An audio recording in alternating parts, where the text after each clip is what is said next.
I almost just got water all over myself. How we doing, everybody? Welcome to Reconnected for this week. I think this is the closest I've ever cut an announcement. Just about 2 minutes ago, I just posted the last announcement for the week that I'm posting before our show. Kind of a cool one, too.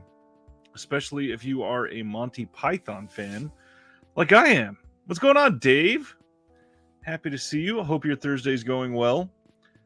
It has been an interesting day. I worked a real long shift for work this morning, and then this afternoon I met up with another one of my labels to have one of my interviews that I post on the channel all the time, and that is going to be going up soon, probably about a week and a half. I've already got a few things filmed that are going up. I got another interview going up tomorrow for everybody. We'll get into that in just a little while, but it's been a really interesting week of physical media, and I feel like this week has this weird feeling in the announcements. Like everything is very like classic. There's a whole lot of oldies getting released right now, and that's a good thing. I mean, I guess it depends on your taste, but yeah, this is a really good week for classic film and for films that have never been released previously, and for people that appreciate some of the older type of titles.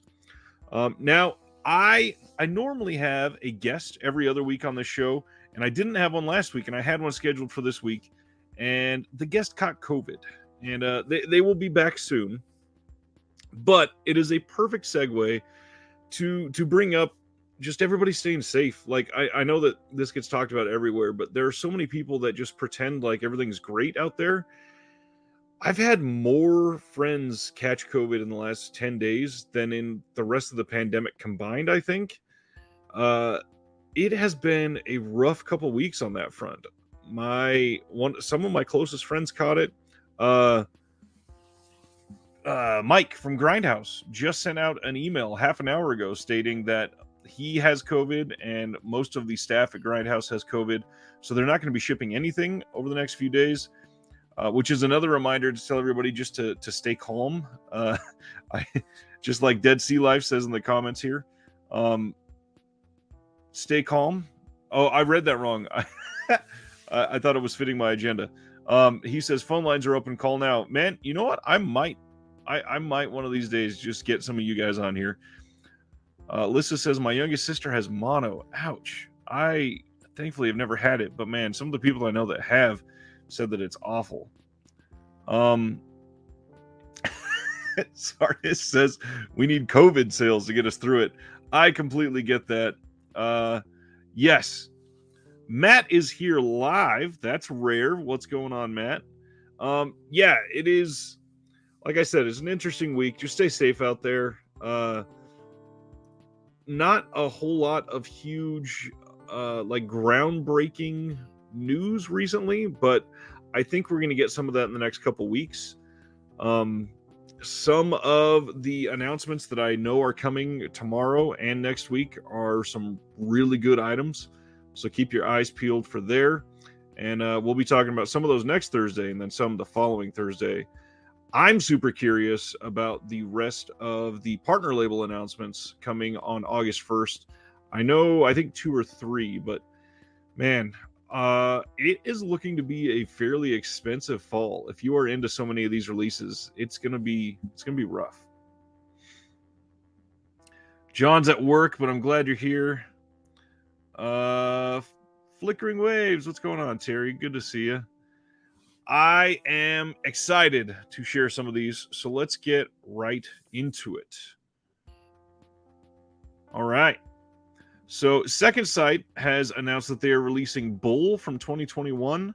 I don't know a whole lot about this one, but it appears to be sort of a crime revenge thriller type story, which I love. I'm looking forward to this. This has surprisingly great reviews, so curious to see what they could do for something like this. They seem to do, a lot of older films, but then they'll pepper in, 1 or 2 fairly modern films, and this one is very modern. This reminds me of like when they released Host last year. So I hope that this is one that people are interested in, because Second Sight, they do just incredible work. Sardis still has 2 partner label titles to finish. What 2 do you got left? Man, I need to get on it. I've only watched a couple. I'm the opposite. Flip that around. I got mine very late, though. I think you had yours and watched some long before I even got my shipment for June. On September 20th, Kino has announced that they are releasing Ace High with Terrence Hill and Bud Spencer. This is going to be an HD master by Paramount from a 4K scan of the OCN, which is really cool for a title like this. They don't do a lot of those really nice 4K scans. Thanks, Josephine. Glad you're here. Yeah, a lot of these, they normally just get like a good 2K scan, but man, Paramount coming in hot over the last, 2 years probably. Like right after COVID hit, Paramount seemed to really like lock down and say, hey, we can do some of this physical media stuff too. And that's when they started licensing out to like Imprint. That was one of their first major partners, things that had never come out previously. And now they're suddenly getting these great boutique Blu-ray releases. And now Paramount, they started releasing a whole bunch of their own titles on physical media in the US. So that's always a good thing. This one is getting an audio commentary by Alex Cox, and then the theatrical trailer newly remastered in 2K. And that's about it. I don't think I've seen this one, but it's Terrence Hill and Bud Spencer, so it should be pretty good. And let's see. Dave says, my Kino order arrived last week. Nice. Waiting on the Shout release of Dog Soldiers. I think that's a late August title now, like August 22nd or something. There's got to be something going on with the master for that one, because the Second Sight release that was delayed as well. Josephine is asking, do they have Blu-ray releases of their RKO titles? I am not sure, to be honest. So this one has Eli Wallach in it as well, from The Good, the Bad, the Ugly, of course. And yeah, this also has Brock Peters, Kevin McCarthy, written and directed by Giuseppe Colizzi. Curious about that one. We got the announcement that Lightyear is coming in 4K in a Steelbook to Best Buy. If you're into the Steelbooks, there's going to be a few here that you're into. So this is one. This was a Disney Plus. That's right. This is the one that they chose to go theatrical with, which all of the ones that they went to Disney Plus exclusively on seem to get better reviews than this one. So this was an odd choice. Dead Sea Live just watched Kino's Film Noir Volume 1. Every movie blew you away. Nice. It's not that old. I mean, it technically just got that re-release, so it's perfect time to watch them. Speaking of Steelbooks, we got the news that I have been alluding to for the last year or so, that the Lost Boys is coming in a Steelbook in 4K this coming September. This is the first announcement that we got. We don't have a ton of news on this yet. This is just like Fright Night, that we don't actually have confirmation. Unless somebody else saw something, let me know, because I have not seen it. We don't have confirmation of a standard release for this or Fright Night. So I bet they're coming. I would hope they're coming, because not everybody's going to come and flock to Best Buy for an exclusive 4K Steelbook. But with those titles, you think that they would make it this big, wide rollout, you would think. I don't know. Maybe that's just me. The Steelbook looks decent. It doesn't look overwhelmingly great. It seems like a very cliche Steelbook to me, especially the front. I do like the inside art, but you're not going to display the inside art. Let's see. Alyssa just got my VS order in 2 days ago. Nice. Very nice. Favorite vampire movies? Oh, man. I'm going to go fairly recent watch. I'm going to throw out there A Girl Who Walks Home Alone at Night. I think that's the title of it. Kino put that one out a few years ago. That one is shockingly unique, very stylish, really like electric movie. The other one that I'll throw out there that I know that we are supposedly waiting on I think it's a 4K release coming from Studio Canal eventually, is Near Dark. And I know that's sort of cliche to say, but Near Dark is a very unique vampire film. Super unique, super well done, really great cast. Next announcement from Kino is Warning Shot from 67. And don't know a whole lot about this one, but it's another Paramount title from their Paramount deal that they just signed fairly recently. And then they have announced that they're releasing Nobody's Fool in 4K with Paul Newman. No date on this one yet. This is another Paramount title. This one I'm a little less excited about because Imprint has either just put this out or is about to put it out. Is an odd choice, again, to suddenly release this in 4K. They obviously already had the 4K scan of this one ready to go, and they just had to do the HDR and Dolby Vision pass on it and all that. But yeah, this is for big Paul Newman fans. Paul Newman in 4K. That's a pretty big deal. Hey, Hans is standing up for Warning Shot. That's good to know. I will have to check that one out, I'm sure. Speaking of steelbooks, we got the announcement that we are getting Scream 2 in 4K on October 4th. This one is for sure going to have a standard release as well, but this is going to go nicely with that Scream steelbook that they did earlier. Was it just earlier this year or was it last fall? Either way, they'll go nice together. And then, of course, if you got the Scream 5 steelbook, that is a perfect companion as well. And now I'm curious, are they really going to be able to do all of these Scream movies in 4K? Because I would not be surprised at all if this was followed up fairly quickly with Scream 3 in 4K and then Scream 4. It is something that everybody is very attached to. Scream is still extremely popular, obviously. I mean, the fact that they had a TV show, they've got a sixth movie coming. The first 4 films were done by one of the most well-known directors of all time. I would not be surprised to see all of them in 4K, to be honest. And the big question is, when will they roll out? And are they going to put out a 4K box set when the 6th one comes out? Because that would be nice. Next one. Oh boy, speaking of box sets, this was a shocker out of nowhere for me, at least.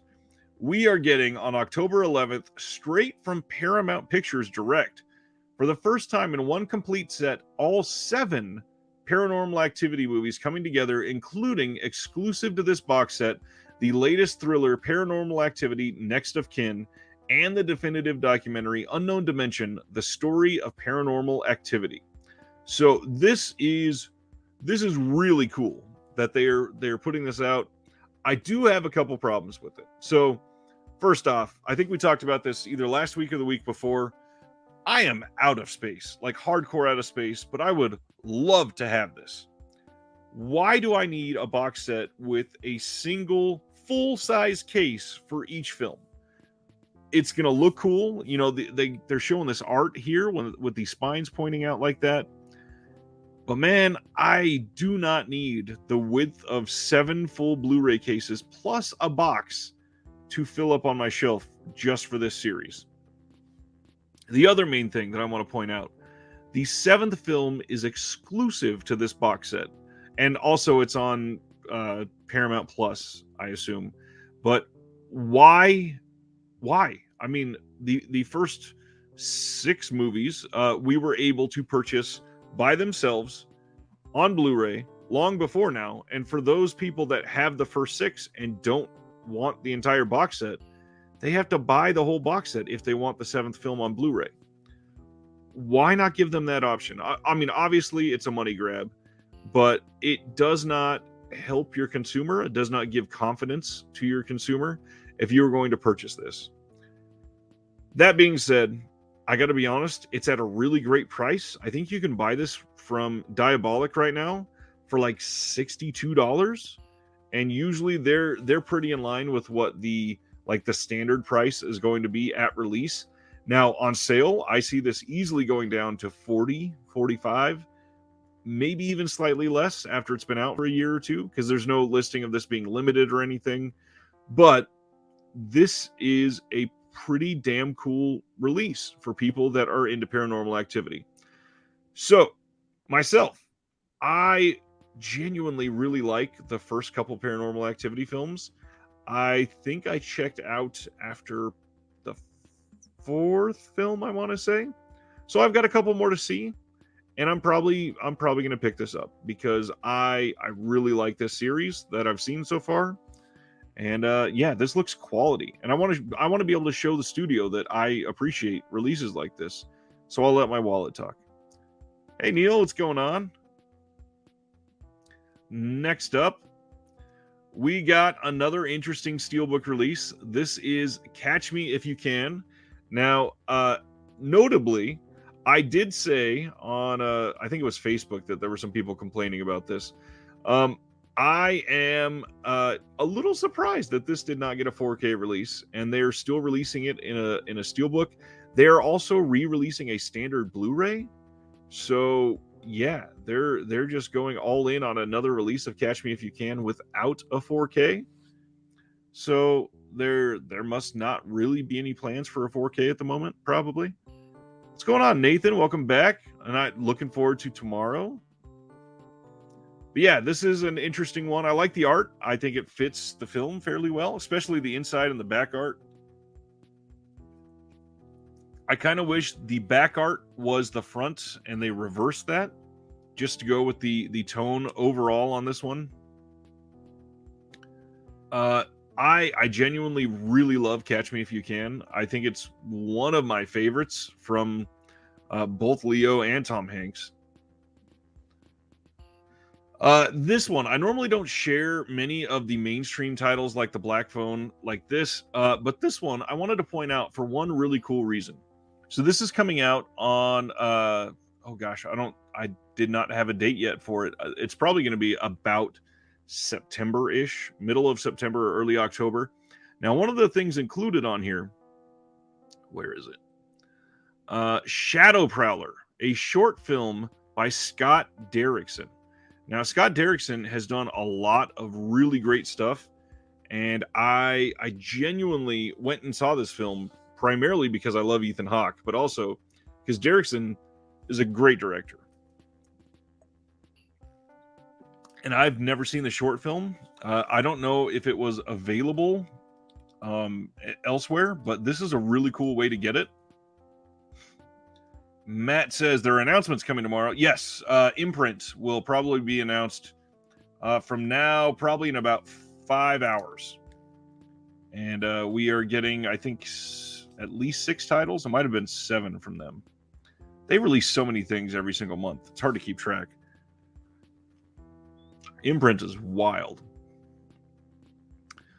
Next up, from Music Box Films, which is a Vinegar Syndrome partner label. This one is not coming with a slipcover on the Vinegar Syndrome site or anything like that. But this is Lost Illusions. This is being released just like the last one. I think it was called Strawberry Mansion.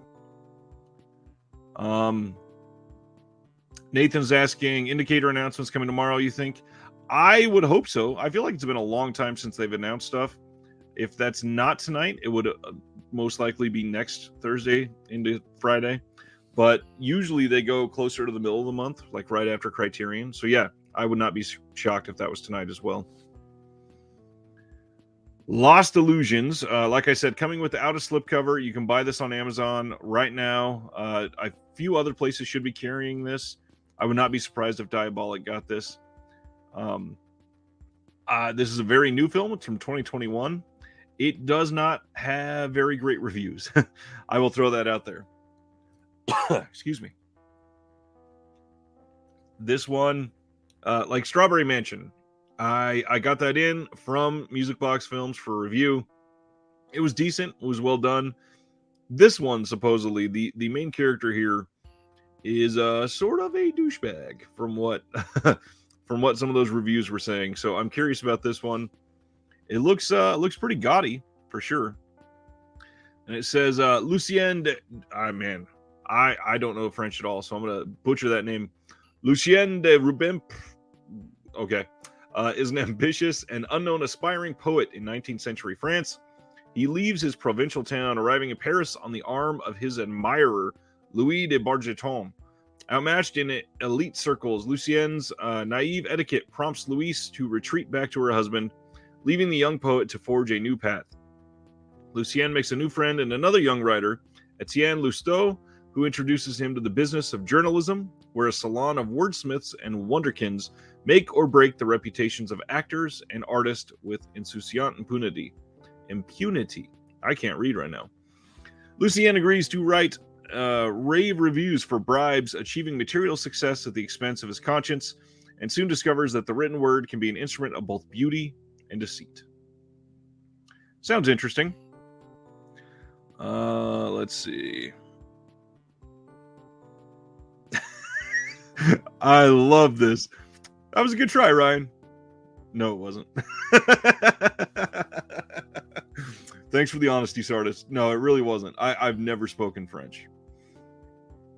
I can say, Johnny Mnemonic, this is coming out in the US in black and white. Like, it's not getting a big boutique release here or anything, but this is an odd one. I'm still like scratching my head over this one, that they felt the need to release this and not do something better with it. Now, this was just released by, I think it was 101 Films in the UK, and I've not gotten my copy in yet. But from what I'm hearing, people are saying that the new Blu-ray release looks worse than the DVD release, which you got to try real hard to look worse than a DVD release when you're putting it out on Blu-ray. I am curious if this will have a newer, better transfer than the 101 release that just came out on Blue. And that one was full color and all that. Zach, what's going on? You can do more than pop in. You are welcome to stay if you want. So yeah, this one is out coming on August 16th, so fairly quickly here. For those that haven't seen it, Johnny Mnemonic is not a great movie.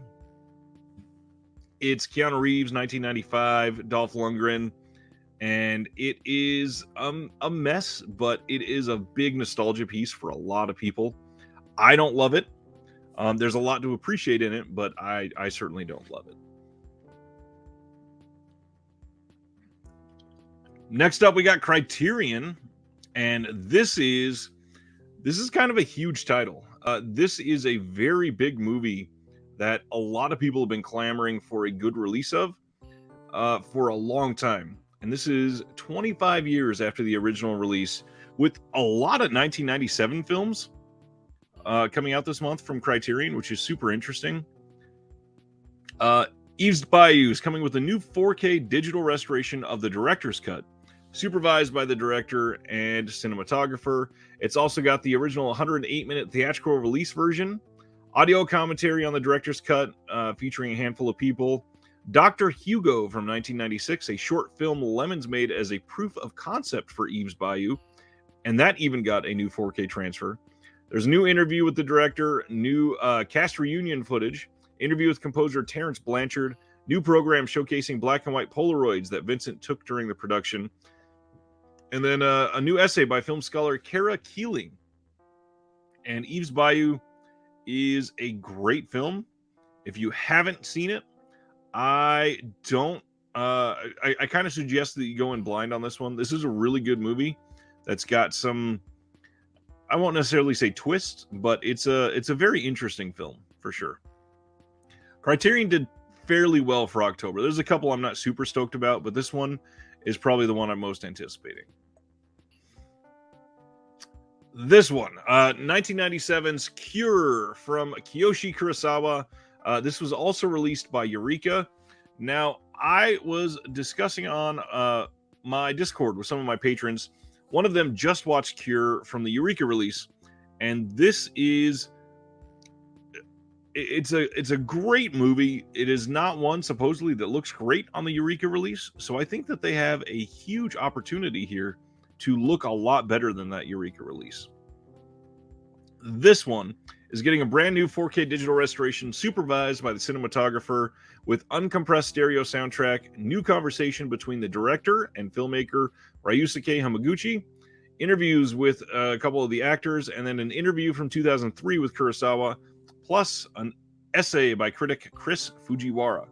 Now, Kiyoshi Kurosawa has made a lot of waves with this title, and this is one that I think a lot of people are going to be clamoring for. This one has been hinted at for quite some time, so it wasn't very surprising, but it is nice to get. I am, however, shocked that they didn't just come out and release this both in 4K and Blu-ray at the same time, especially with a 4K digital restoration done on it. Would not have been something I would have been mad at all. I think this would look great in 4K. So kind of surprised they didn't.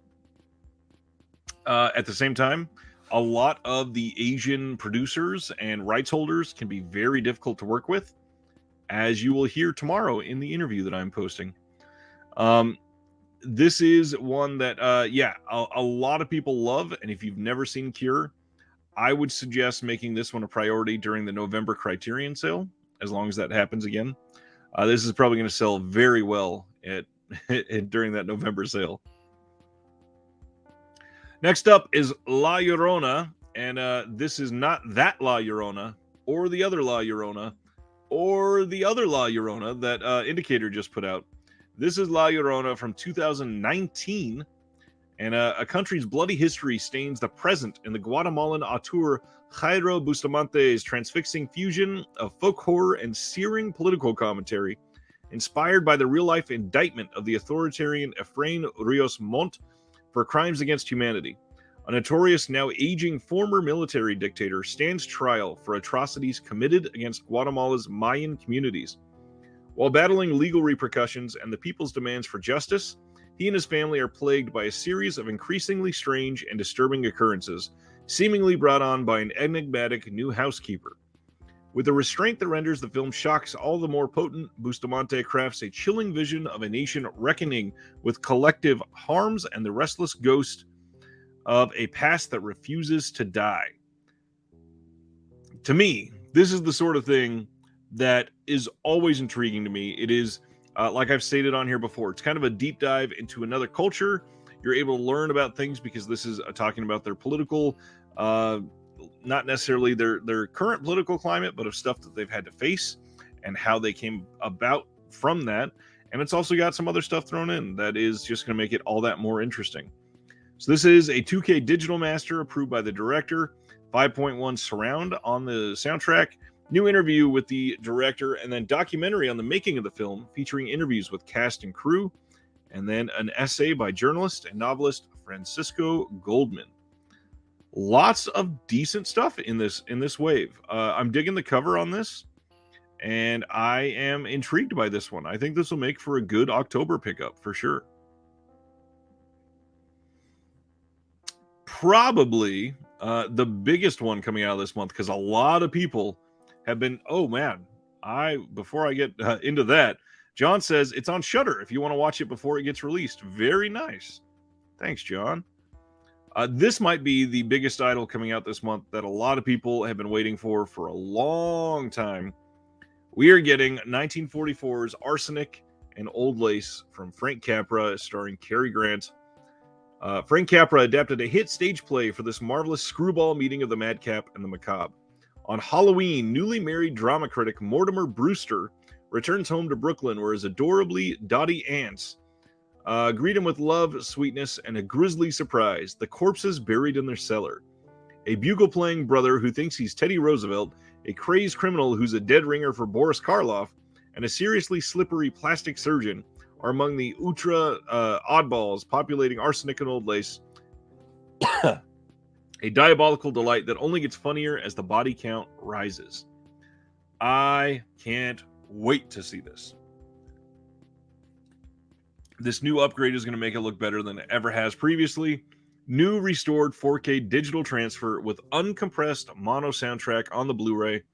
New audio commentary featuring Charles Dennis, author of There's a Body in the Window Seat, The History of Arsenic and Old Lace, which means dude knows his stuff. As long as he can keep that commentary entertaining, the fact that he can pepper in real information throughout the entire thing that he spent time researching and literally wrote the book on, that should be a very good commentary.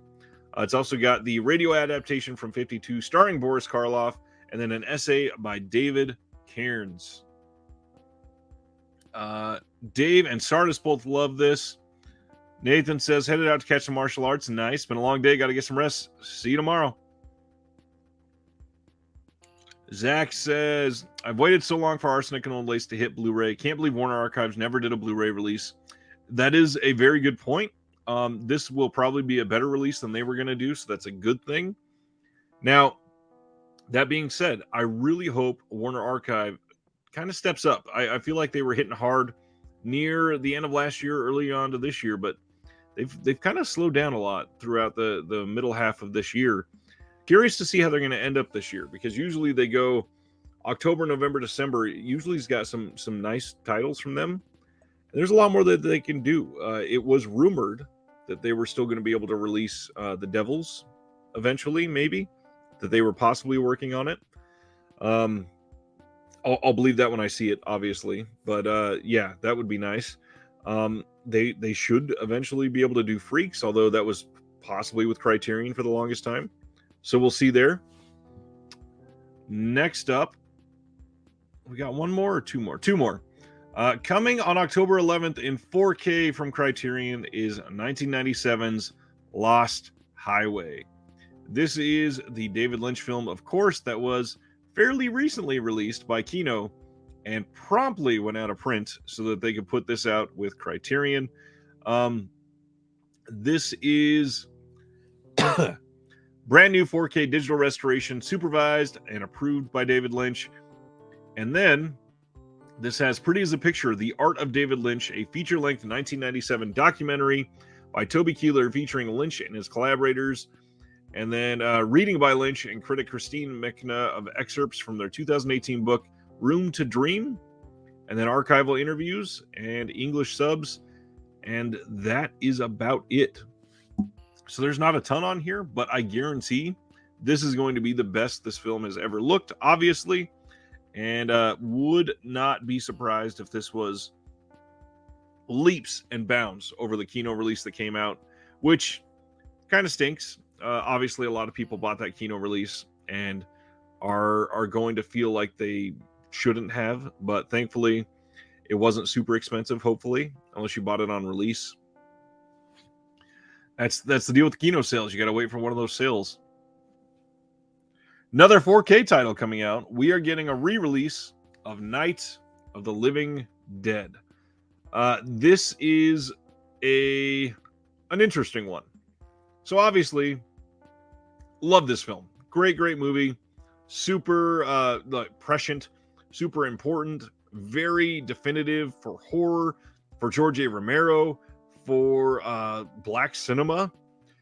There's so much about this movie that's important. And I'm not going to put it down, even though it sounded like I was leading up to that. It does, however, kind of stink that this had like a groundbreaking Blu-ray release for this just a couple years ago, and now they're putting this out in 4K. I don't know why I'm coughing so much, and I've got a cough drop in my mouth. This one, the 4K restoration that was on the Blu-ray looked incredible, and I guarantee it's going to look even better in 4K UHD. This is an easy recommend if you never bought the Blu-ray.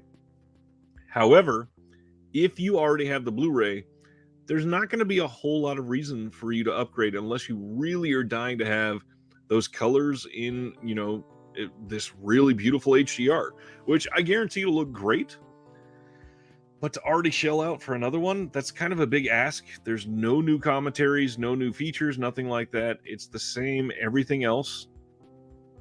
So that's going to be questionable for a lot of people, guaranteed. Yeah, and the comments are seemingly confirming that. If you don't need to upgrade, then you don't need this one. But at least we have one of the most important horror films in 4K, archived forever. not something that we're going to lose. This is an incredible film, obviously. And I believe that's it for Criterion. Those are all coming in October, by the way. All right, maybe the most exciting announcement of the week for me. This looks fantastic. So this was leaked by a podcast a few days before they actually officially announced this. But Severin is releasing the House of Psychotic Women Rarities collection. Now, I'm curious about this one because their site says October 25th. The podcast that they did, it mentioned it coming out in August. We haven't gotten September announcements yet, if we are getting September announcements. So now I'm very curious, when is this actually coming out? So I'm betting it's going to come out October 25th, because usually with MVD, who is their distributor, they do about 90 days before the actual release. That's when they do their announcements. So I'm curious if something happened there. Maybe the Steckler release pushed it back and they pre-recorded the podcast or something. I don't know. There's so much going on. But this box set, oh man, this box set is going to be an important one. This release is full of Identikit, I Like Bats, Footprints, and then The Other Side of the Underneath. So the story behind this box set, in 2012, what was that word? In 2012, Kier-La Janisse published House of Psychotic Women, billed as an autobiographical topography of female neurosis in horror and exploitation films. It soon became one of the most vital genre tomes of all time. To mark the book's 10th anniversary, award-winning writer, programmer, filmmaker Janisse, who also did Woodlands Dark and Days Bewitched, the documentary for Severin, now presents 4 of the strongest and strangest explorations of on-screen delirium and hysteria, all on American Blu-ray for the first time. So, Elizabeth Taylor stars in 1974's Identikit, also known as The Driver's Seat, as a hostile woman who travels to Rome to find the most dangerous liaison. In the surreal 1986 Polish horror comedy I Like Bats, a female vampire discovers that love may be the cruelest curse of all. Florinda Bolkan stars in the 1975 amnesiac giallo Footprints from the director of The Fifth Chord, and British screenwriter and radical theater icon Jane Arden directs 1972's harrowing The Other Side of the Underneath. Each film has been restored from the original vault elements, all new introductions by the author, and hours of special features produced exclusively for this collection. There is so much coming out with this that I had to do an extra post here. And let's look at these. So they have 2 bundle options, or of course you could just buy the release of the box set by itself. This is the House Key bundle, which is $120. So you get the box set with all 4 movies. You get the House of Psychotic Women Rarities Collection Blu-ray box set, and then signed hardcover book with a bonus CD here. So Kier-La Janisse is going to give you this extended release of her book, which is really cool.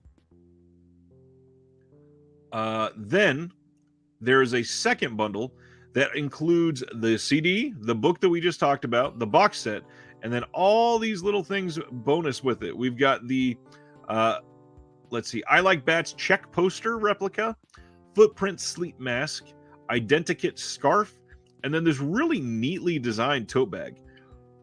I got to admit, I'm kind of a sucker for the tote bag. I genuinely use my tote bags. I love when they are properly designed by something like this, something that I'm interested in. Now, one thing that kind of stinks. People that had that book, it is the 10-year anniversary of the book, and this is now an autographed copy. So some people are going to want this because it is expanded. And it's not just like, oh, here's a couple more excerpts and a couple pictures. From what I hear, it's like 108 more pages in this new release. So if you had the book previously, this may still genuinely be worth it. And these bundles, honestly, fairly priced, I think, for what you're getting. Sardis says, did they include the phone number of a psychotic woman? I'll give you the number to my ex, and then you'll be good. Well, you won't be good, but you'll have one. This is a great release, and the features that they are putting on this, these are 4 very important, well, 2 at least are very important, very well-known films. The other ones are getting there in stature, at least. This is a great-looking box set. I'd been sorted down on Severin over the last few months. I've not been a big fan of stuff that they've been putting out this year. But then they got me back with Steckler. And then they got me back with this House of Psychotic Women. And they could still very much end this year very, very strongly. So I'll see what else they got coming. Anyone super excited for these 4 films? How much is the generic box? It is fairly cheap. It is $73. If you pre-order just the box by itself, it is $73. So then when you add in that $120 bundle, you get the expanded hardcover that is autographed book, and then the exclusive CD here. That is another $47, which not that bad, I think, for a book like that. Couch is a fan of them. Nice. Zach hasn't seen any of them, but it's never stopped me from blowing $100. Yeah, this is one that I pretty much had to look at immediately, and to go into some of the special features. So just on Identikit from 1974, this is the one with Elizabeth Taylor. This has an introduction by Kier-La Janisse, an audio commentary with TCM Underground curator Millie DiCirico, and then A Lack of Absence, writer and literary historian Chandra Mayor on Muriel Spark and the driver's seat. This is that's a Region A lock disc. The second disc is I Like Bats. That one has another intro by Kier-La Janisse, audio commentary with Kamila Wielbiska. That was probably not how to say that because I'm not Polish. Actor and co-editor of A Story of Sin, Surrealism in Polish Cinema. That release of I Like Bats is region free. And then Footprints is getting 2 discs, disc 3 and 4. That one is going to be region A locked. And we are getting the US cut and the Italian cut of this one. An introduction by Kier-La Janisse, To the Moon, an interview with actress Ida Galli. Nicoletta Elmi, Italian cinema's Imp Ascendant, video essay by film scholars Alexandra Heller-Nicholas and Craig Martin. And then an audio commentary with film historian Kat Ellinger on the Italian cut. There's also Light of the Moon, interview with cinematographer Vittorio Storaro. Then disc number 5, The Other Side of the Underneath. This one has the introduction by Kier-La Janisse, extended work print version of the film, Sheila Allen interview, Natasha Morgan interview, extended sequences, Penny Slinger live at the Miskatonic Institute of Horror Studies, and then Penny Slinger Out of the Shadows trailer. That last one is region free. Terry just sent me a DM. Nice. Appreciate that. Let's see. Somebody said, I'm confused. In the Severin podcast, you said the House of Psychotic Women comes out in August to coincide with the book. The release date is October. If it is October, will we get anything in August? Andrew Furtado responded, and Severin store release date is August. The box goes wide in October for Amazon, Diabolic Orbit, and others. Awesome. So if you order it from Severin, you should get it literally next month. That's crazy fast for them.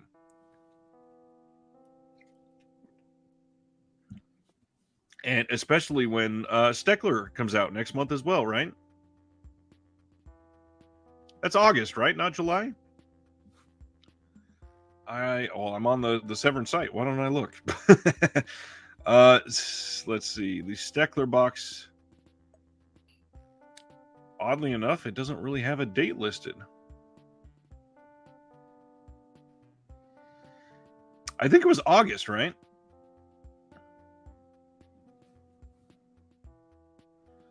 Let me see if I can find that Steckler box set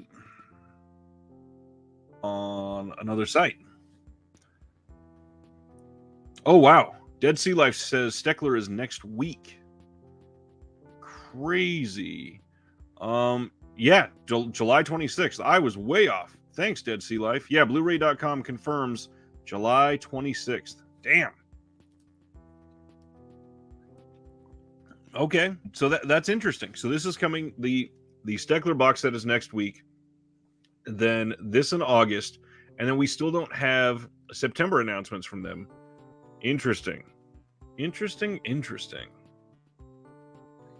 They could still do a lot for the rest of the year. I mean, obviously, a lot of people are anticipating a certain other box set, but I would not be surprised if that was not either not this year or if it was a December, January release like the Folk Horror box set was. So we'll see.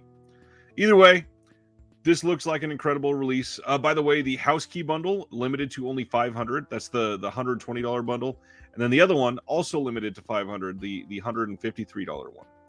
So if you want that updated book, there are 1,000 copies of it available through Severin, or you can get it through Fab Press in the UK.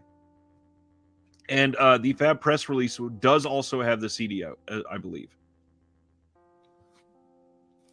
All right. This is a cool one. So Kino Lorber is putting out Dr. Death from 1973 for Scorpion releasing on September 20th. This was released previously. This is sort of a re-release, but this has been out of print for a long time. This is one a lot of people have wanted for a while, and this one was going for some decent money. So this is still only the 2015 HD master from the OCN, so it's not going to look any better than that older release. Then we got an audio commentary by John Considine. Dr. Death commands an interview with John Considine, and then interview with the director's son, Steve Sayeta, remembering the director. This one is supposed to be incredible. I don't think I've seen this one, but it looks amazing. What's going on, Max? Hope you're doing well. Next up, we got an interesting thing that pissed some people off. Like I said, lots of steelbooks this week. So they announced that coming on October 11th, we are getting 4K steelbooks for each of the Godfather films. This is the first one. Here's the steelbook for the second one, and the steelbook for the third one. Now, I'm usually a steelbook person. I also love some of the decent collector's editions. But you'll notice the art on these steelbooks is the same art that they used in the big collector's edition for this, which was going for like $120 for a long time. And then it kind of dropped to like 105-ish. But I don't think it's been less than like 98, 95, somewhere around there since it got released. And it's a big package. Phrasing. It is a large release, and it is one that pissed some people off. But now these are going to come out, and we're probably going to be able to get these for like 25, 28 each, which already is cheaper than that collector's edition, and you get the same art on the steelbooks. So I'm actually leaning towards the steelbooks and then displaying them on one of my steelbook shelves that I have here. I have never seen the 9-hour and 40-minute Godfather trilogy cut. No, I have not. I got to admit, this is going to be like a sin in 2022 to announce this, considering it just came out fairly recently. But I've still not seen Coda, technically. I saw the third movie years ago, but not the new version that's supposedly way better. I just haven't sat down with them. And when I do, I kind of want to watch all three again, fairly close together. Jeff, I tend to agree for the most part. However, this is one of those instances where I don't think it's just collectors. I think it's just that it's a popular title, and they are always going to milk the popular titles. You know, if this was something like, oh gosh, looking around for something decent, like Symptoms from Mondo Macabro. If they announced that to come out in like 4 different versions, all limited to like 150 each, and then a wide release 2 years later, that would be a very different thing. But yeah, the Godfather is always going to get some fancy new release every couple of years. It always has and always will. Same with like the Jurassic Park films. We're seeing it right now with the Indiana Jones films. Back to the Future is another one that's classic like that has gotten far too many releases. Most Spielberg films will get something like that. There's so much that just gets milked to oblivion. That was a weird phrase too. But yeah, I don't necessarily think Paramount is taking advantage of collectors.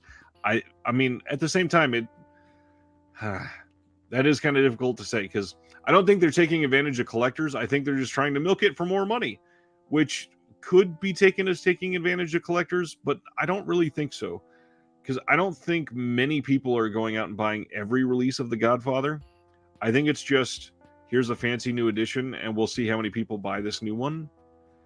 Especially because we've already got 2 releases of the 4K trilogy so far, and this is going to be the 3rd one in less than a year. So yeah, I don't think it's attacking collectors necessarily. Let's see. I'm doing another watch along for the Patreon on our Discord this coming Sunday.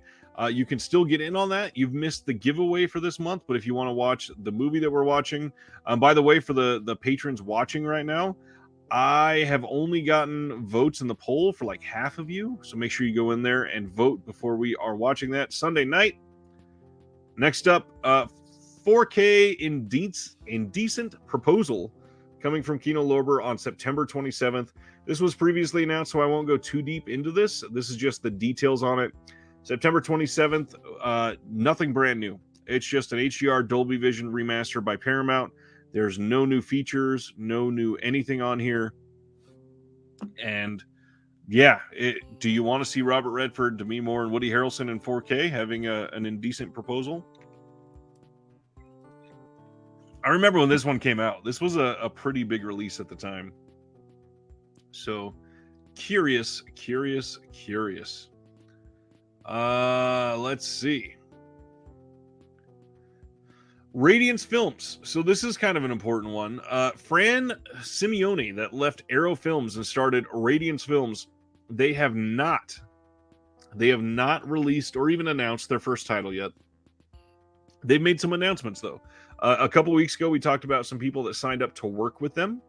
They have announced a couple things. One, that they have signed a distribution deal with MVD in North America, which means we will be able to buy these in the US. They will be available on Diabolic, Orbit, everywhere the MVD titles are available, which is basically everywhere, because MVD distributes for all of our favorite labels. And they have also announced that in their first year, they're planning on releasing 30 titles. 30 titles. Brand new label headed by Fran Simeone is going to release 30 titles in the first year. I mean, that's a lot for anybody, but for a brand new label, that is awesome. They seem to be signing new deals all the time. He hasn't really announced any obviously yet, but they seem to be pretty dang big, and he was a huge part of Arrow. So I'm very excited to what he's able to bring to this, not only for the first year, but for years to come, it sounds like. Dead Sea Life is asking, am I interviewing this guy? Maybe. Can't say yet, but maybe. Okay, another classic. This is kind of a reminder. Jack and the Beanstalk from 1952 with Abbott and Costello.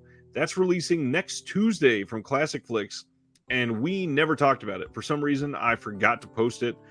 They have confirmed that the limited Blu-ray will have between 2,000 and 3,000 copies. You can order it now, and the pre-order price, it does have some sort of a discount on it, like 20%, 25% off of the normal price. There's a interesting reason to get it, because a lot of the classic flick stuff, they go on sale every so often, but not super often, so you might want to. There is a lot of new features on here. New feature introduction by Lou's youngest daughter, Chris Costello. Audio commentary by the Abbott and Costello expert, Ron Palumbo. and then new discovered footage of Abbott and Costello performing Who's on First on December 2nd, 1940. Whole bunch of other stuff. This one looks to be a pretty stacked release. So if you are an Abbott and Costello person, by all means, I would suggest checking this out. Maximus, I see your comment, and we're probably going to talk about that, but I'm gonna give it just a minute. Get through a couple more of these, and then we'll come back to it. Might be able to finish all of them. Another one of the classics, Flicker Alley on September 27th is releasing Casanova from 1927. This is the iconic French historical drama Casanova, directed by Alexander Volkov and set in the 1760s Venice. Stars renowned silent film actor Ivan Moscoyin, that's probably wrong, as the famous philanderer Giacomo Casanova in a flamboyant spectacle of romance, comedy, and intrigue. This is another one that Flicker Alley is working in a partnership with the Black Hawk Films Collection. Lobster Films and the Giornate del Cinema Muto is honored to present this newly restored edition of the film, thanks to the tremendous efforts of La Cinémathèque Francois and a deluxe 2-disc Blu-ray DVD edition. There is some new stuff on here, and there is actual, features on this. So curious to see how the community wants this or doesn't want this. Flicker Alley tends to go under the radar a little bit. They're also a little overpriced, I think, for what they put out, but it takes a lot of money to restore what they're restoring. So I completely get it. I'm not trying to knock that, but they don't really compete with the sales or anything like that. I think it's important to remaster films like this and archive them, of course, as we should be doing for everything.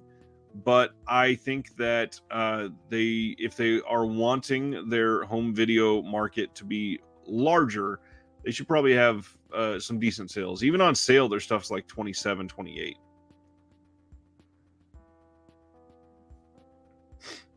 Next up, coming from Kino Lorber on September 27th is Jason's Lyric. This is from 1994 at the rise of Jada Pinkett. This is, it's got Alan Payne from CB4, Jada Pinkett Smith, Eddie Griffin from Undercover Brother, and Forrest Whitaker, the Forrest Whitaker.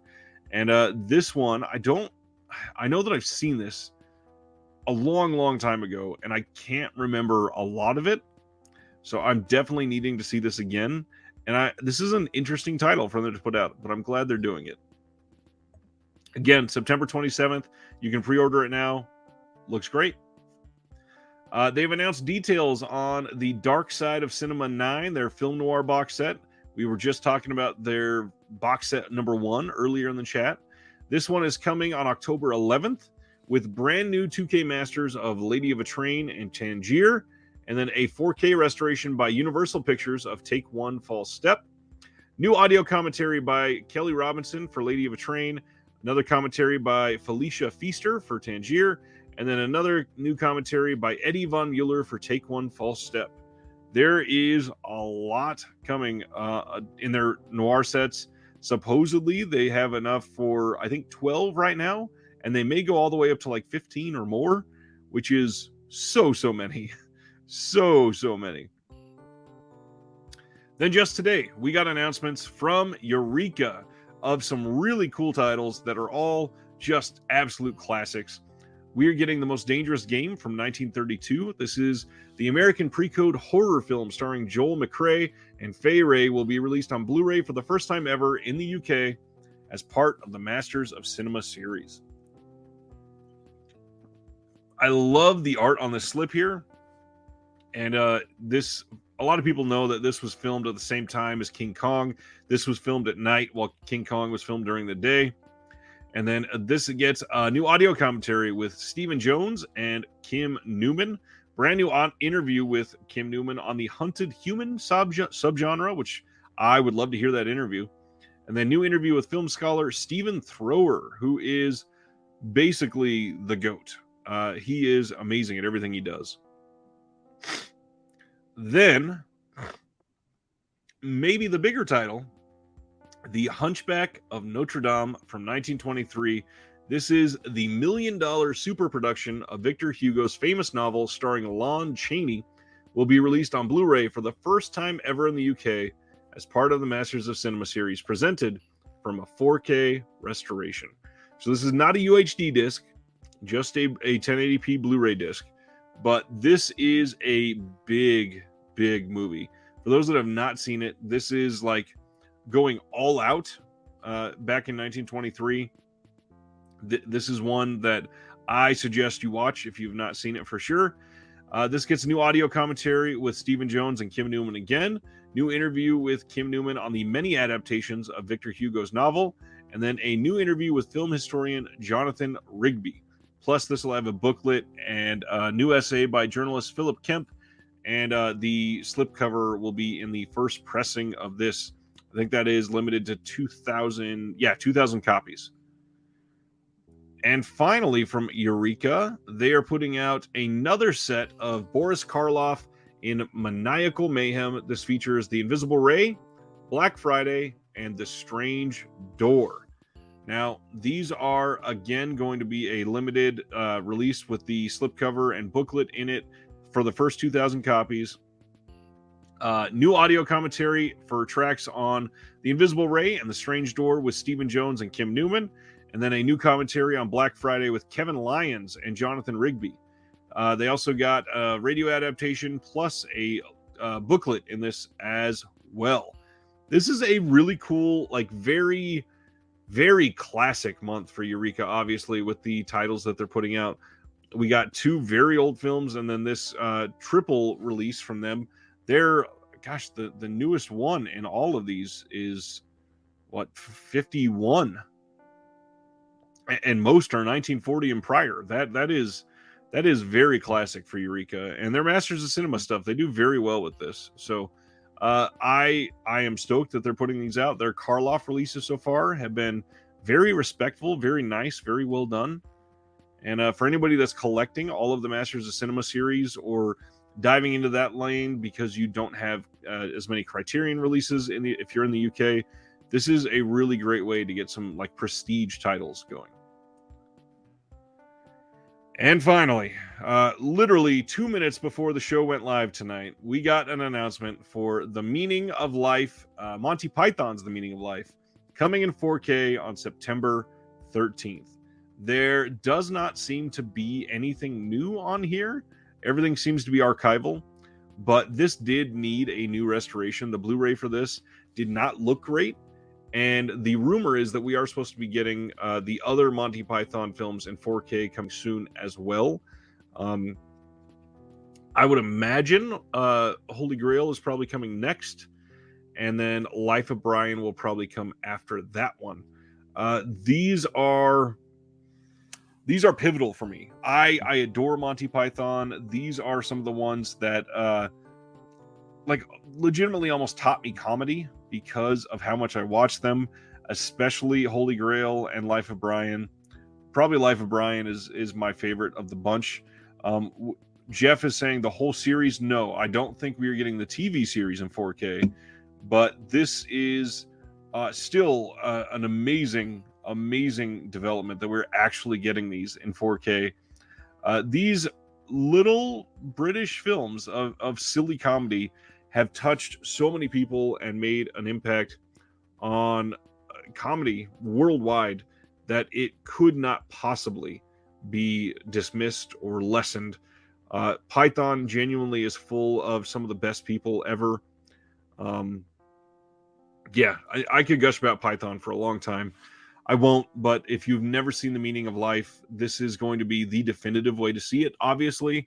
And when we get Holy Grail in 4K and Life of Brian in 4K, I am going to have to watch those back to back or something because they are so damn meaningful.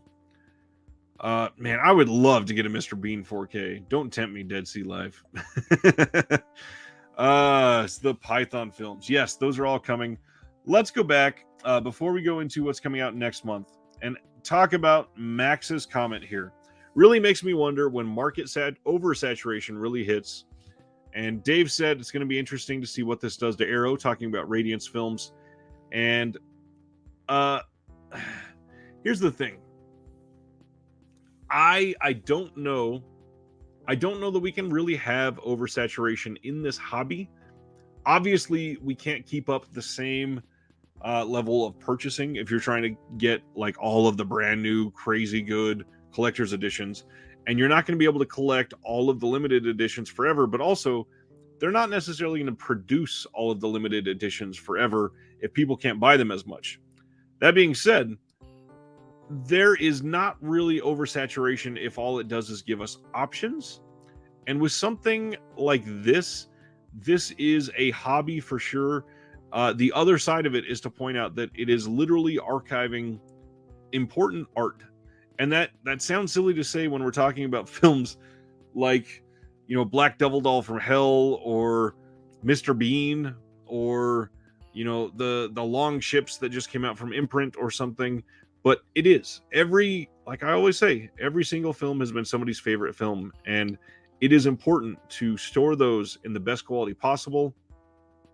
It's not necessarily important to release them all on Blu-ray, but there is no reason, there's no reason for them not to, if they're going through all the restoration work and the archival work, and they could at least put out a small disc. Now, there is this odd like attachment to special features right now, and a lot of people seemingly are not watching them because they don't talk about them very much. But I love them, and it seems like people are not buying releases if they don't have features. And I don't think I'm guilty of not doing that, but I will be one to admit that, like Criterion, I have spoken poorly of during a month when they don't put a lot of work into special features. But that's because I love them and I watch them.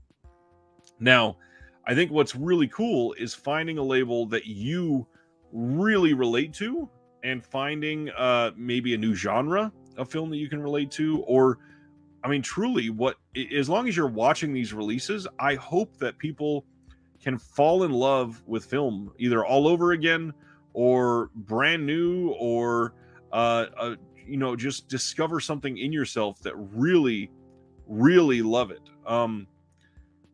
Yeah, there's so much going through these labels lately that it's hard to keep up with. I guarantee that. But if you really zone in on what you want, and you can, you know, choose and sort of program for yourself the type of films that you want, there's a lot out there to discover and to love. Let's see. Zach says, I think that's what's helped is having these labels find their own niche and identity. Makes it easier to find a focus. For the most part, I agree. I think that there's some labels that just plain don't have one, which gets tough. But that's why these boutique labels are so important, because they are also trying to program for us. So we'll see. Let's see. Video Man says, did I go through the releases coming from Unearthed Films? Any news from them? Not any new news. We went over like the stuff that's coming out in the next couple months. We went over those when they were first announced. We've got the Old Man movie. In fact, I think that's shipping now from MVD. They're about to put out Dr. Lamb. That DVD is already out, and the Blu-ray will be out in just a few weeks now, I believe. They also have, is it No Escape, that Ray Liotta film that they announced? And then Christmas Cruelty is coming this holiday season. And they've got Calamity of Snakes next year. They just showed off a Profane exhibit at a festival, and that one they've been working on for years. So yeah, a lot coming from Unearthed. Well, relatively a lot for Unearthed Films, at least. But nothing brand new. No brand new announcements. Terry says, I was trying to find some numbers, but there are so many movies that are still on VHS. And what he means is they've never got a DVD or Blu-ray release. Not all of them are likely gems, but there's likely an audience for them. And again, we absolutely, no matter if it's for you, if it's for me, if it's not for either of us, there is a demographic for literally every film. Whether it be, you know, people are collecting every film made in Germany, or people are collecting every film with a certain actor or from a director or from a genre. There's always a market for pretty much everything. So I just hope we get there eventually. Sardis says, I'm still trying to buy a lot of the older stuff along with keeping up with new releases. That's a lot. I could spend the same money just picking up older titles. Yeah, that's true. And that's there are so many catalog titles, and the hard part is stuff goes out of print. and then you can't find them. And I'll say right now, like the big example is like Sleepaway Camp 2 and 3 from Scream Factory has been out of print for, oh gosh, like 3 years now, maybe even more than that, maybe like 3.5 years, because I think that original license was only for 5 years, and it went out pretty quickly. So the Scream Factory releases, I've personally seen them sell for like $175 just because it had the slipcover and it was sealed, each. So 175 each.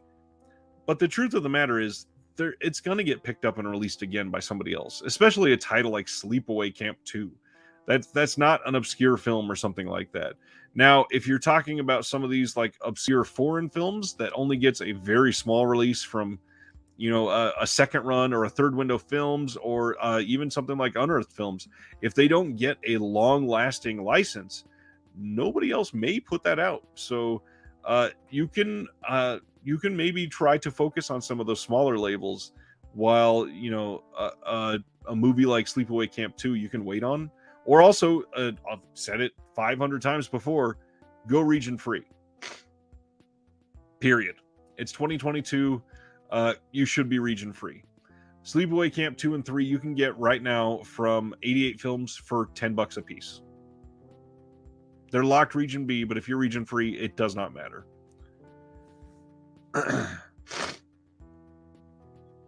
Jeff says, problem may be that so many labels release similar, same titles in the same genres. Variety might help oversaturation. Yes, but the fact that I did a full series on boutique labels that I collect, and so should you, and I went over like, gosh, it was like 90 boutique labels. Variety isn't really that much of a problem. It's just a matter of seeking it out. If you're only buying from something like Kino or Scream Factory or Vinegar Syndrome and the partner labels, there might be a lot of saturation there. But if you are really branching out and seeking out other really cool titles, take a really small label for a spin and see if you can make something new inside yourself that you appreciate for some of these other films. And if you take a chance on that small label, you could literally make somebody's day, because some of these, you're going to find out in an interview that I'm posting tomorrow, some of these releases that their break-even point is literally like 1,000 sold, and after years they're only selling like 600 titles of that one movie, which is nothing, which is crazy. Let's see. Hilton says, listen to the new Tarantino podcast. Nice. And now I have an interest in Dark Star for the first time. What's the best version to get? Well, in the US, you don't have many options. I believe it's only the VCI release. As far as I know, there is... Oh, there you go. Zach brought it up. Japan has a beautiful release. I think there's also... I want to say it was a German release that was really well done. I do think they're all from the same scan, so you're not going to actually get any better picture quality from all of them. We really do need a better version of that, but it's an important movie too. I also want to throw out there, for people that haven't checked it out, just a big recommendation for Starman from John Carpenter. A lot of people are talking about John Carpenter this week after the Jordan Peele Twitter thing. He is my favorite director of all time, just like a lot of people. And I want to say Starman, absolutely underrated in everything. That movie is great. It is unique. It is really well made. It is a very nice like final shot of the film. There's so much in it. Starman gets slept on a lot. Sardis says, I watch lots of films not available on physical media, recorded in other countries with fan subs. It's the only way to see them. And those could literally be released every single Tuesday for the next like 9 years and still never run out of them. So yeah, there's a lot. Dave says, I don't have the financial ability to keep up with any one label, so I just pick and choose. Yeah, and that's, please, by all means, pick and choose exactly what you want. Program for yourself. Make sure you appreciate it and fall in love. It makes film and physical media all that more important to you. Watching Dark Star makes it easier to see why he likes DDG. Really good insight into Carpenter's humor. Yes. Okay, so going into next week, let me pull up the calendar. It would not load the first time, but now it will. Next Tuesday, we are looking at the 26th of July, and there's some big ones. There's ones here that I've been waiting for quite some time. Oh, yeah. Jeff, completely agree. A lot of people don't even realize that Carpenter directed Starman. It is very unique in his filmography. Definitely unique. And that's the thing. People look at Carpenter and just go to horror. But man, some of his films are so steeped in other genres that you just don't think of Starman. I don't know. It's a lot. All right, next Tuesday, we are getting from Kino the 4K release of Eternal Sunshine of the Spotless Mind. Wonderful film, one of my favorites of all time. If you've never seen it, please pick up this release. Please. Great movie. Let me know what you think of it. I hope it looks good in 4K. I haven't got mine yet. Doctor Strange in 4K. That's not boutique, obviously, but that is coming. The Killing by some guy named Stanley Kubrick. That one's coming in 4K from Kino next week. Species in 4K is shipping from Scream Factory now. A lot of people have already got that. Out of the Blue 4K from Severin. Some people have already gotten that as well. I can't wait to get that one in. Unfortunately, I ordered it with something else, so as soon as that gets released, I'll get it. The Eurocrypt of Christopher Lee Volume 2. I think that's the retail release coming out. And then Night Gallery Season 2 from Kino. Again, incredible release from them. One that I strongly suggest you look at if you like those types. Planet of the Vampires, the Bava film. That one's coming out from Kino. Tenebrae in 4K is coming next week as well. The Return of Captain Invincible. That is the other Severin title that they released with that Lee box set. Everybody should be starting to get the shipping notices from Vinegar Syndrome. So stuff like Righting Wrong should be in your hands soon if you ordered it. I'm Dangerous Tonight, the Tobe Hooper TV film, is coming out from Kino next week. And I'm going to be talking about Tobe Hooper and that release quite a bit very soon, actually. I mentioned the Jack and the Beanstalk release earlier. That one is next Tuesday. Pleasure. This is one that a lot of people have given rave reviews for. My copy finally shipped. Can't wait to get that one in. It's supposed to be incredible. The release of Bloody Muscle, Bodybuilder in Hell from Visual Vengeance will finally be released into the world. I don't know who is asking for a 4K release of Barb and Star Go to Vista Del Mar, but I'm here for it. I am stoked on that. I may get it eventually. I really liked that movie. It was that perfect level of like silly comedy. It was a good one. Raw Nerve and all the other partner labels are coming out for this month, like Jack Be Nimble, Lux Eterna, Heartbreakers, Heavy Metal Parking Lot, We're All Going to the World's Fair, and the others. I think that is the biggest ones for boutique releases, at least.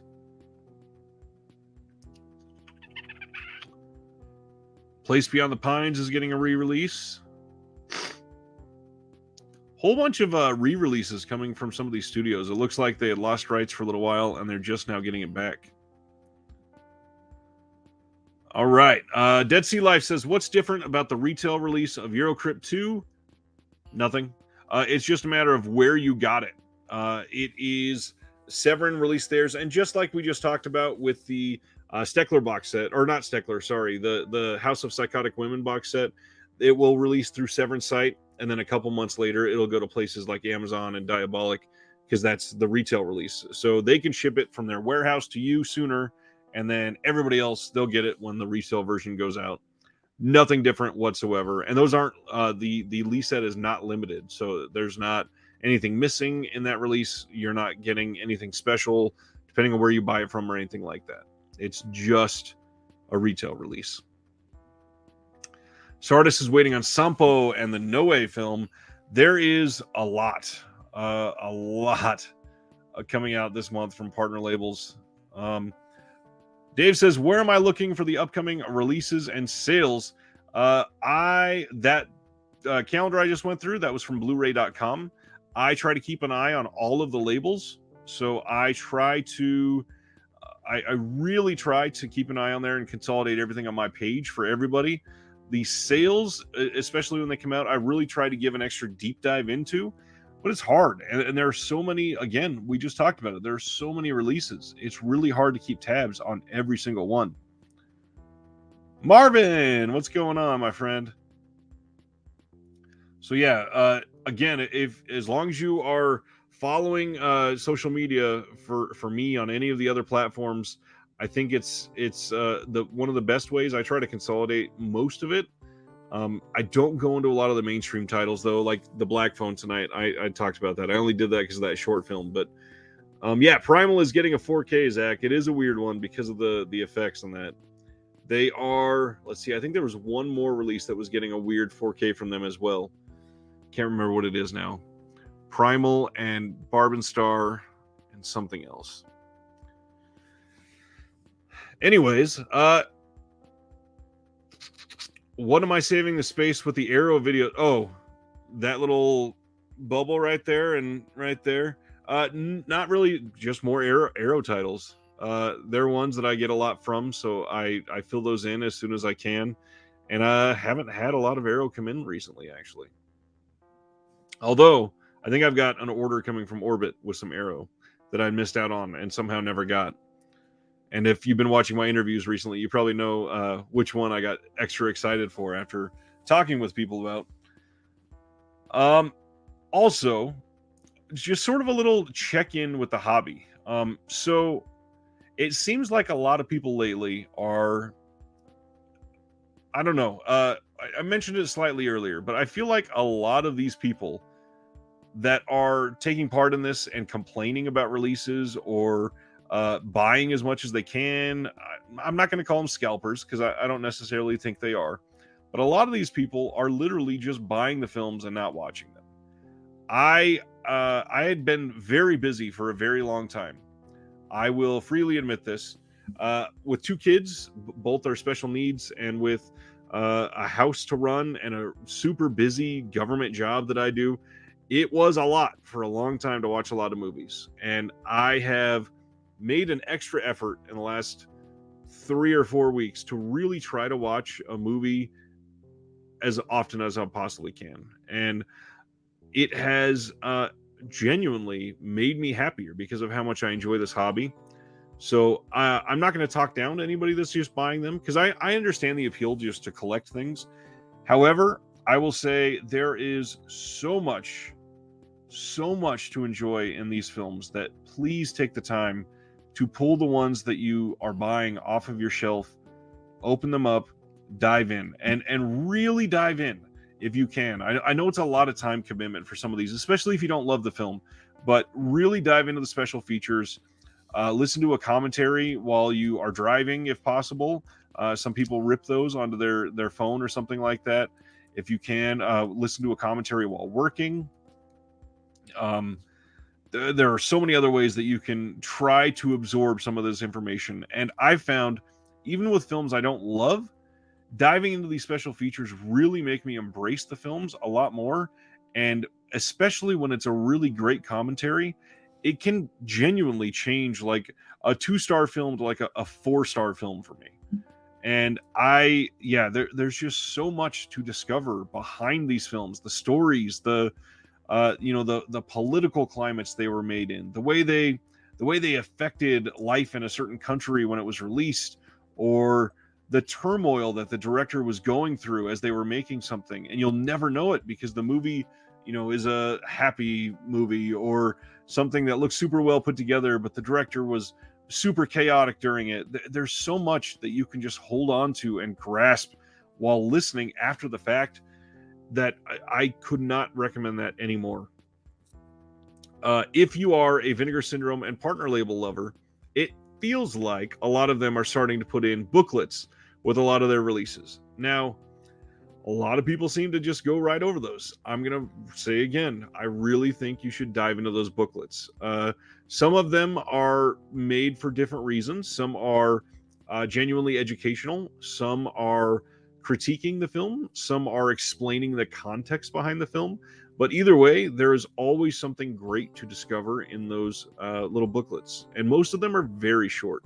Unless you're watching some giant box set like the Django limited release from Arrow, the book in that is great because it deep dives on the legend of Django and the character and all of the ripoffs that spawned from that character, but then also on the director Corbucci. So if you deep dive into that booklet and read the whole thing through, it's like film school in a booklet, and it is something that can make you appreciate and also find so much more cinema that you didn't even know about, because they'll name drop 58 other titles that you're like, oh my gosh, I got to see these as well if they're as good as this, or this movie inspired this movie and I didn't love this movie, but something that inspired it, maybe I'll like it more.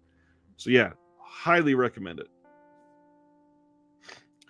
Quiet Rob says just rewatched Thief. I think a lot of people are rewatching Thief right now because of the loss of James Caan. John says the booklet for Air Doll was important. Interesting. Sardis says awareness increases desire for more. It's about learning how film is all connected in one way or another. It may be obscure. It's about exploration. And I'll say not just how film is all connected, but how that film can connect to you. That is one of the most important aspects of watching these movies and for enjoying physical media. I mean, you don't know the moment that you're going to watch a film, and as soon as you get done, go, holy shit, that movie just changed my life. Genuinely, I'm so glad that it's on my shelf, and now I want to know everything about it. And these are the perfect ways to do that. Zach says that Django release might be the best single release Arrow's ever done. It somehow became worth the frustration of trying to get it. And then they released it on 4K, and it was available for pretty much everybody. Yes, that is a great single title release. And actually, it came with a bonus film in there, too. Didn't like that one as much, but it was still good. Anyways, that was enough. I don't know where that mini rant really came from. I think I got frustrated with some social media comments, but that's all I personally have. Anybody have any comments? Anything they want to shout out, throw out there? Terry says, definitely agree with everything you're saying lately. I've been doing good to keep up with the movies themselves. Me too. Again, yeah, I am really only diving into special features of certain ones, and usually it's because my wife is asleep and I don't want to go to bed yet, and I just watched God, what's one I just did this with? I'm trying to think. Pink Flamingos. I just watched Pink Flamingos as she fell asleep on my arm. And not because she hates Pink Flamingos or anything. She started it. She's just tired sooner than me. And she didn't care much about it. So I finished it and watched some of the special features. And I love doing stuff like that. Dead Sea Life says 95% of what I buy is a blind buy. I tend to know what I think I like, so I'm never too worried. I am right there with you. I think I've explained this in a video or two before, but because of where I was raised and we didn't have access to a ton of films, almost all of this boutique stuff is brand new to me. I never even heard of most of these titles. So even though it looks like I've got this giant wall of film behind me that, I just must be super passionate about, I'd never heard of most of the titles that you see behind me. Probably, let's see, I'd heard of RoboCop, obviously, Maniac, a couple others that I can peek out from the titles there, but not many of them. So yeah, most of my stuff is a blind buy as well. There's a big difference between movie watchers to film lovers. Exactly. Physical media collectors are film. Now, while I agree with that, I feel like the tone is shifting, and it could just be like economically right now, because we're in the middle of this giant pandemic. We're in the middle of this giant period of inflation. We're in this giant labor shortage. That's not really a labor shortage. It's, owners trying to not pay people enough. and a lot of people are barely making ends meet right now. So the ones that are very vocal about owning and buying a lot, they I don't know, it seems like their attitude seems to be shifting towards again, I don't want to put people down, but it seems like it's getting more negative. Sardis says, my cat just knocked over my rolling tray. I love the stories with your cat, and that's why in my intro, one of them is about Sardis's cat's asshole. Lissa brought up Criterion's release of Marlon Rake's short films had a book explaining his life and death, and made me appreciate his work so much more. I don't think I have that release, and it's been on my want list for so long. Let's see. Dave just binge watched the Netflix Resident Evil show. Never played the game, so not colored by expectations. Not bad. A lot of people hate it. Kubrick Lover, what's going on? Hey, don't have a region-free player. Heard you say that you should have one. I can't agree. I'm satisfied with my used player. I don't mean to... Oh, that's not offending me. By all means, do what's best for you. But all I mean is if you are going to be a collector and you're really wanting to go out there and get some of these releases to save the most money, you got to invest a little bit at the beginning, because there are a lot of stuff that is out of print here or expensive here that you can get for literally like a handful of pounds from the UK or Germany. Obviously, it would be euros in Germany, but you can get stuff overseas much cheaper sometimes. And there are other things like if you're a big 3D fan, we're not producing a lot of 3D here, but 3D is still big overseas. And like a lot of people love these Marvel titles in 3D, and they're not getting released here. I think it's the brand new Spider-Man film is only getting released in 3D in Australia, something like that. It's odd, but yeah, to find these obscure films, you got to be able to go region free sometimes.